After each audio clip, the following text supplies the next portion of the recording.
Just done this dust extraction for the DeWalt 718 model. Come to this little dust extraction, but wasn't doing a good job, so all I did was get a little bit of rubber,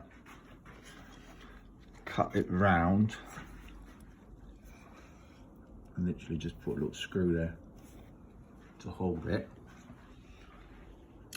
Same on the other side, just a little screw there. I bought a new adapter online because this is the old bag for a few quid. I think it's a couple of quid. And goes on there, and I've just hooked it up to just a vacuum.